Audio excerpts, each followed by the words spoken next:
This is Macro Analytics, delivering frank conversations on global macroeconomics and market analysis, outside the mainstream, featuring discussions and debates between Gordon T. Long, publisher and editor of GoldenTLong.com, and his guests.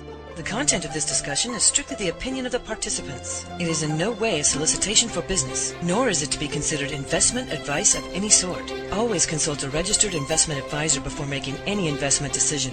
These discussions are extremely hard-hitting and terribly frank, and parental discretion is advised. Now, on to the show. Good morning. I'm Gord Long with GordonTLong.com, and I have with me this morning Andrew Joseph, who is no stranger to our Trigger Webzine subscribers and our now 4 times a week technical market alert updates.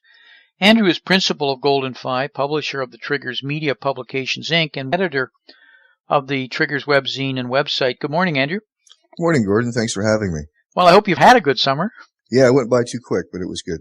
Andrew, we have a lot of charts, so I'm going to jump right in here with these charts so that we have time. I have up here just a description of the format because you've made some changes on the Triggers charts so that our listeners can more quickly grasp some of the charts we're going to show. Yeah, there is a lot going on in our charts, and that there is a page of understanding the analysis that we include with all our updates, so people can look through that themselves if they want a clear understanding of everything that's going on.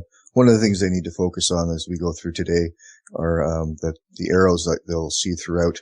The bottom of the arrow will be sitting on a specific trend line or a support resistance, and it'll be pointing to the next trend line point resistance. And these are significant moves that we see happening on trigger points, that when those lines are crossed, the market will most likely move to the next one, and it usually does. And these will take us to the high probability target zones, which you can also see are the green boxes, which will be on the charts again, and the people will take a look at as we go through.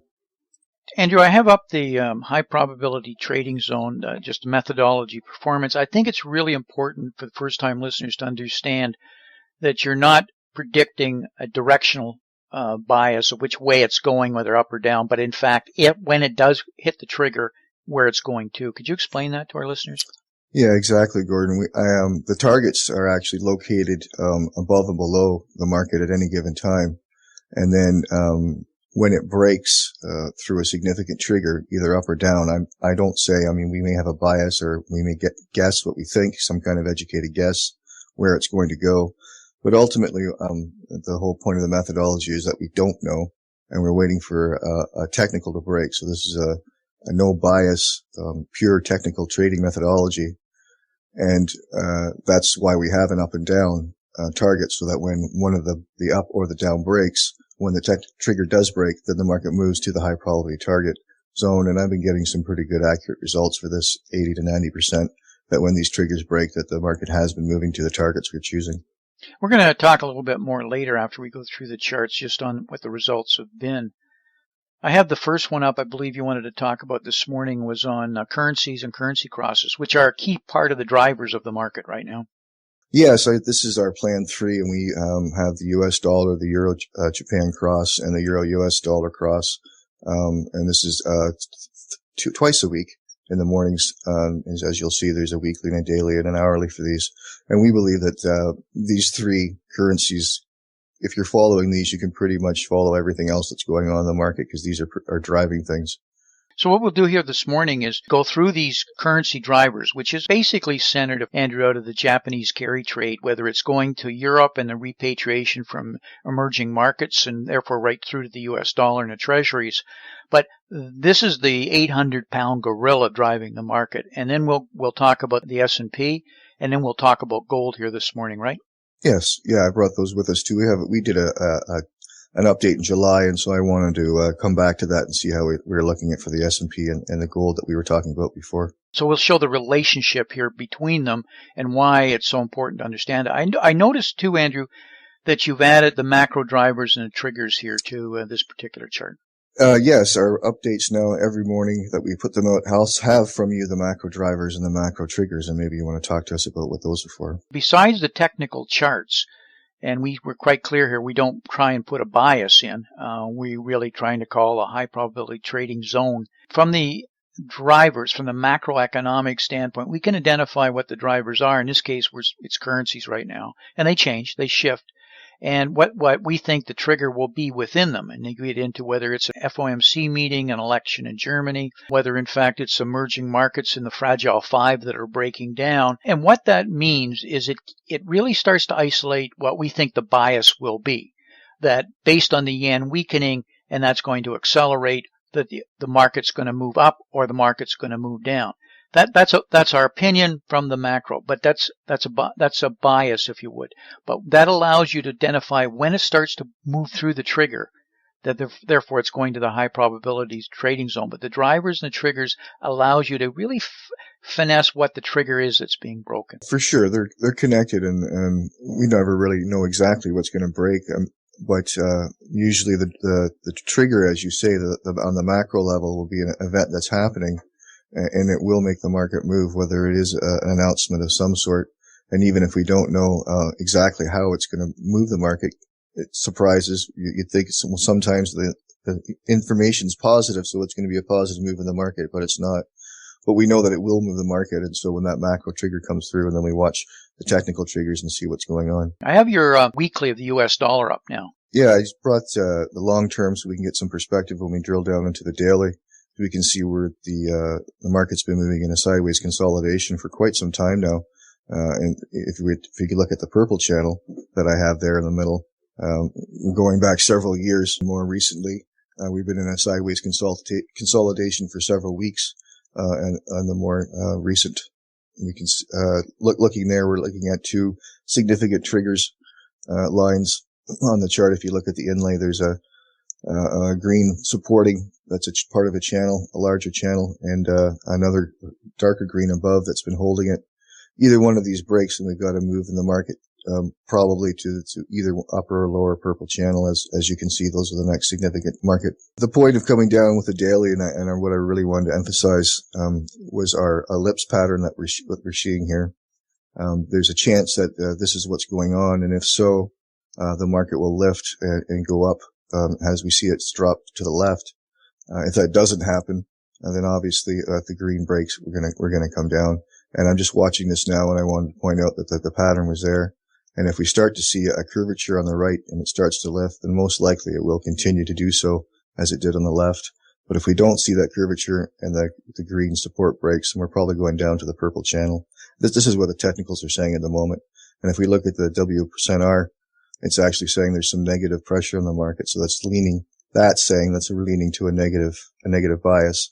Again, I ultimately trade the triggers, but the negative bias is what the W%R is giving us right now. It's my view, Andrew, that in a very short term that is correct. But in actual fact, the U.S. dollar is going to begin to strengthen. The taper, which will be implemented probably in a very minor fashion, is one of the reasons for that. And because what it's doing is the flight to safety out of the emerging markets is really accelerating. The leverage is being taken off. It's being brought home, it's being applied, and so therefore what it's doing is it's coming to the U.S. dollar. On the other hand, to shore up their currencies, they're having to sell U.S. bonds, which they've usually hold their currency reserves in. And so that to sell those and repatriate that money is putting some level of pressure, downside pressure on the U.S. dollar. So that's the cross current we're in short term. But once taper begins, then the dollar will strengthen. However, also said is that we haven't faced the fact that the U.S. is probably entering a recession.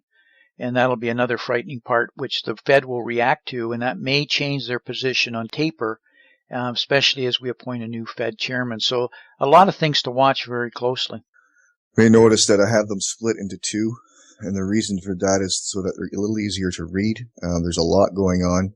On the right-hand chart, you can see there's trend lines and supports and resistance. On the left-hand chart, there's Bollinger Bands, moving averages, and our Fibonacci studies. And these are done so that you can see them a lot better. You'll notice the targets are in exactly the same place, with exactly the same charts, just the different tools. And if you look on the left-hand side, as an example for some triggers that we're looking at, the market has just broken down below the 34. Moving average. And if it starts to lift again, it's going to have to go through the 34, then it's going to have to go through the 13. It's going to have to cross some Fibonacci, resistance levels. And then it's also going to have to start pushing in the upper Bollinger Bands. If we start seeing any of these things happen, these are all different triggers that we can consider that most likely then that the right-hand side of this ellipse is going to happen and it is going to lift. If, however, it pushes through the Fibonacci ratios that we can see below, then these are some triggers that are saying, no, we're falling down, and this is how we can gauge if we want to get in or out for our own risk. And the point of the different tools and the charts that we're seeing. And if we go down to the 60-minute, again, we're drilling in and looking at a more finer view. This gives you a chance, depending on the trader himself and what their style is, that we have more trigger options here. As you can see, the Bollinger Bands are a little bit more narrow, and the moving averages, again, are a little narrower and tighter places and allow, if the trader would like to take a higher risk entry, then they can based on the lower time frame. But as well, we can still see the larger green support that we're at and that we're watching. And above as well, there's a few supports, resistance of the market. If it breaks, then we're most likely going to continue up to the next high probability target zone that we can see above us. Have the euro yen up? Yes, what's most noticeable about this on the long-term scale is that it's a large wedge pattern that we've been in. This has been a large consolidation, multi-month, really is what we've been looking at. And as we go to the next chart, we'll see that we're starting to actually break that. This is the tip of that wedge pattern, and we can see that it has just started to break, has come back and retested the support resistance for that wedge and has started to lift off that again. So this is our first initial clues that this whole wedge pattern may in fact be breaking, and then we would expect that the large lift that we have been seeing before this consolidation will continue to go on. Is that your assessment too for what you're looking at?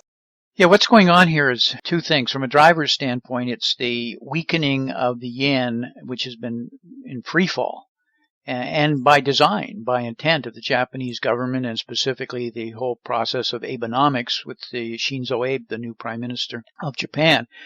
So it's been consolidating after just a tremendous drop, and it will continue to drop. So it's not the strength of the euro, it's the weakening of the yen. However, from a trigger standpoint, the trigger here is the German election. And by the time that probably listeners will be listening to this tape, the German election will be in. And so it's a vote. And even Merkel has been very clear. This is about the future of the euro, and Germany's role in it is critical. What the German people express at the polls. Clearly, there's a large faction. In my opinion, Merkel will still retain power, though just barely, with her coalition government. But surprises can be held, and that's so the euro. If that's the case, the euro will strengthen, unless she's resoundingly defeated. And then looking down at the 60-minute, something of interest is on the left-hand chart. We can see the spirals. It's a Fibonacci spiral, some timing tools, and at the very bottom left-hand corner of that first chart, you see how it hit the spiral and came down, and it moved up to the next spiral and came close to it, and we had a drop consolidation, and now we're moving off and waiting to see if it'll break up or down. It's amazing, Andrew, when you know what's going on from a macro standpoint and geopolitics, the charts just reflect that whole sentiment. Sure. Which really then goes back to our original point. It really allows you to know what the trigger dates will be, whether it's an election or whatever. And when that happens, and then markets start to move from it, you know that the trigger has happened. Now you just have to look at the high probability trading zones, and 90% of the time they're dead on. Exactly. But it's differentiating the two of them that makes it so powerful.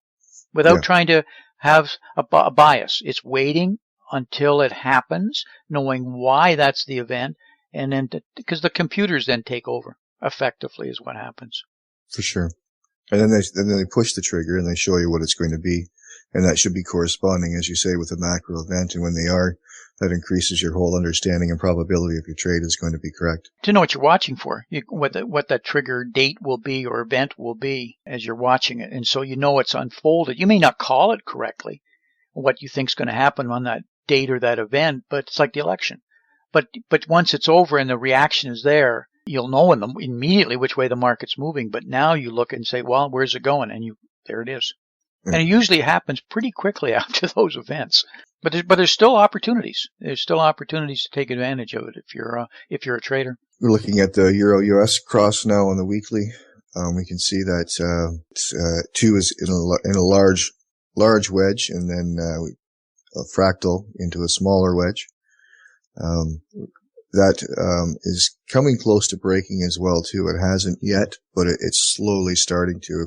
If we drill down again and look at the daily, we see that we're actually in an opposite of the U.S. dollar ellipse, and we're currently watching to see what happens with this. If the ellipse holds, it should drop as the U.S. dollar should lift before it reverses again. But we'll see what's going to happen. The W percentage is saying we have positive pressure right now, so it's saying that the ellipse may fail. And if it does lift up above the previous high that you can see at the top of the ellipse, then it probably is failing.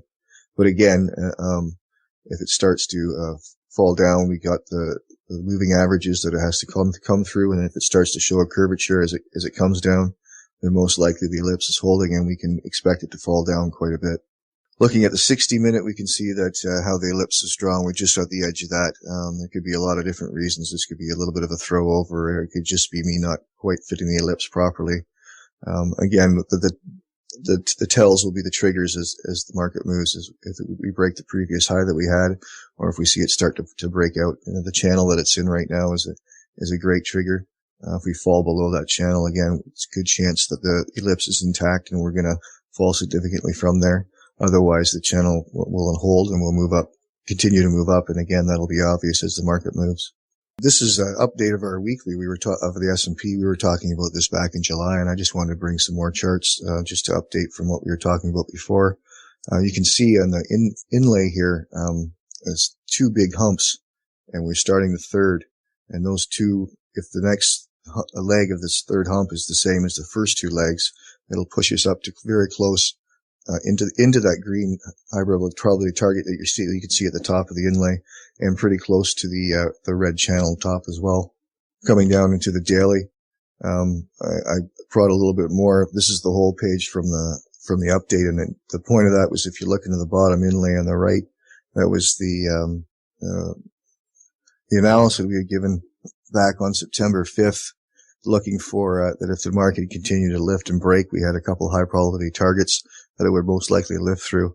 And as we can see, is back as of Tuesday morning that we just had, the market has lifted up through both targets, and it's now come up to a significant support and resistance. We're expecting that most likely to break and continue to lift, as we said.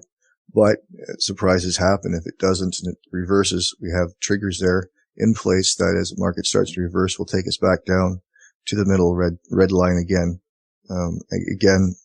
We wait for the triggers to tell us what's going to happen, knowing that if we go up, we're going to hit the top, and if red trend line, and if not, we'll come back to the middle. Right now, my view that we will have a very major market lift through second quarter of 2014. However, between now and the beginnings of that very major lift, and I'm not talking about the current lift we're in, there needs to be a corrective consolidation, and there will be a market scare that's coming, whether it's because of the fear of recession, whether it's the U.S.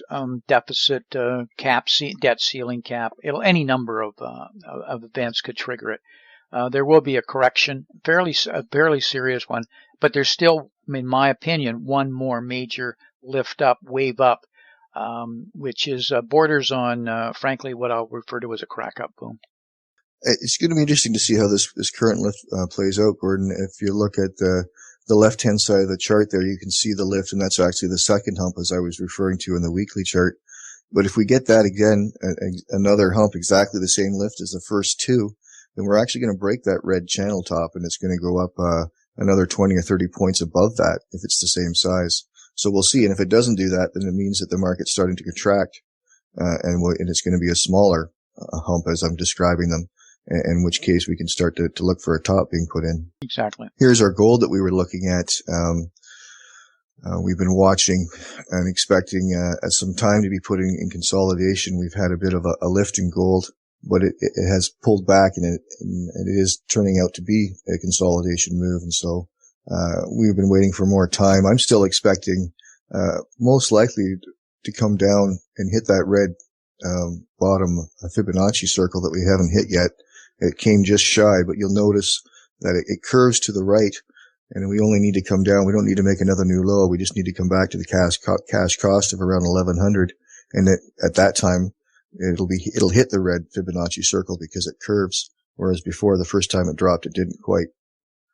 So we'll see if we get that pullback or not. Again, another thing to look at is, if you notice, is the gray support zones that I have there. It's been very regularly trading between them.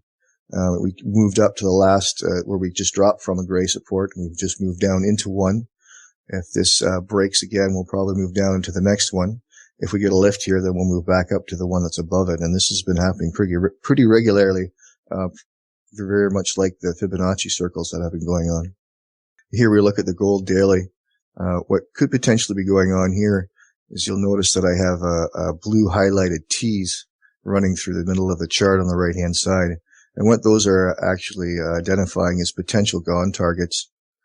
We have almost a perfect triangle going on here.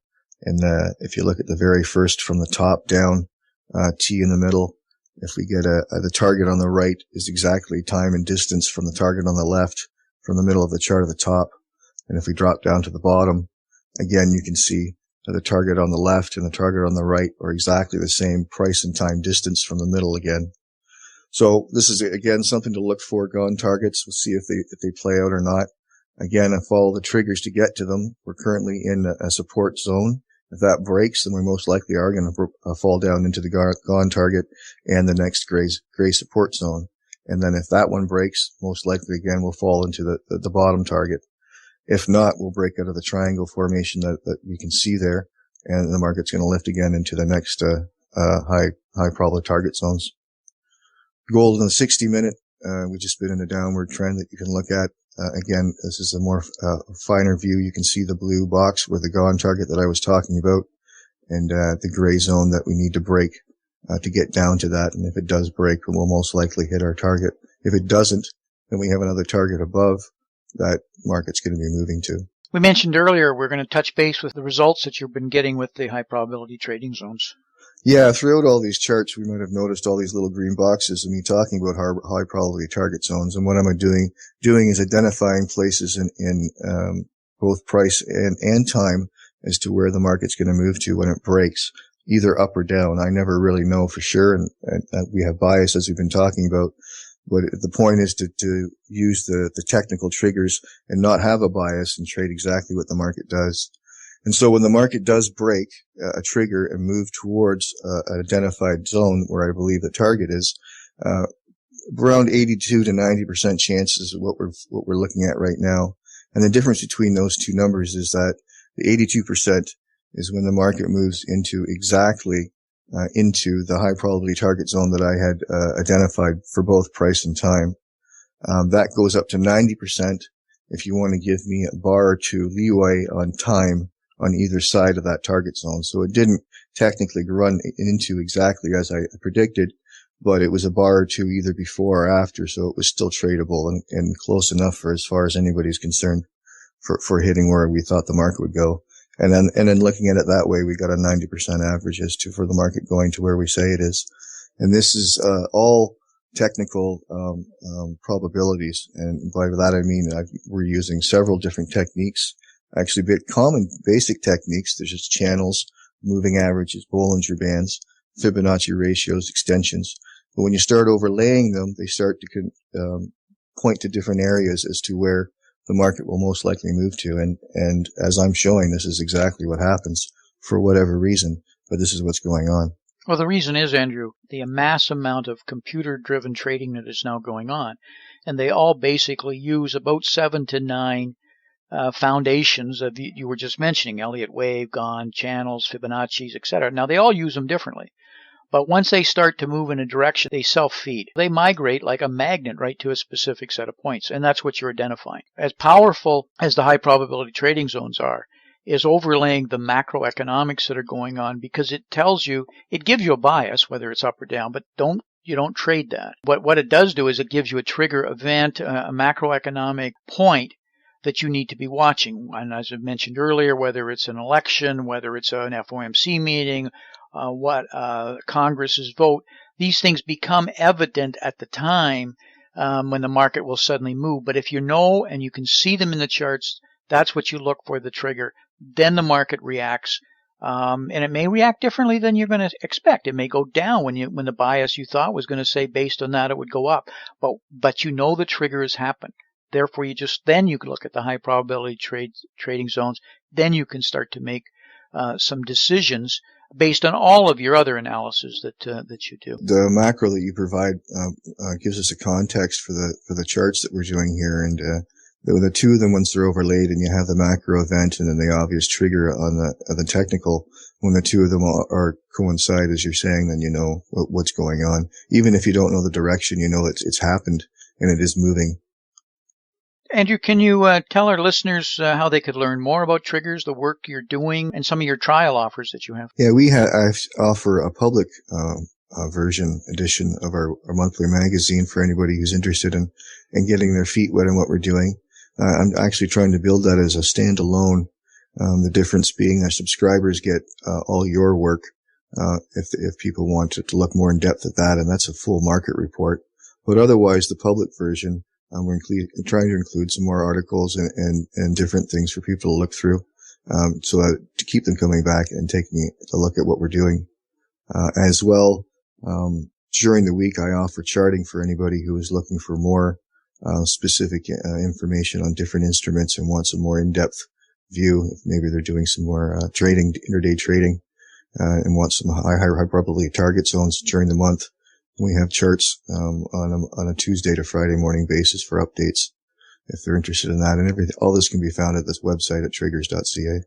And there's a 2-week trial period? Yeah, they can sign up for a 2-week trial of these inter-issue updates, that the charts they've been looking at through our talk today. But 2 weeks, they can get those for free on all the updates that I'm doing, and they can see if that's something for them or not. Andrew, thanks for your time this morning. I really appreciate a lot of charts, probably complex for a lot of our listeners, but a lot of information. Please do not trade from any of these charts. They're for educational purposes only. And to always use a professional investment advisor before making any investment decisions. So we'll catch you again next month? Yes, thank you very much, Gordon. Thanks for coming. Bye-bye.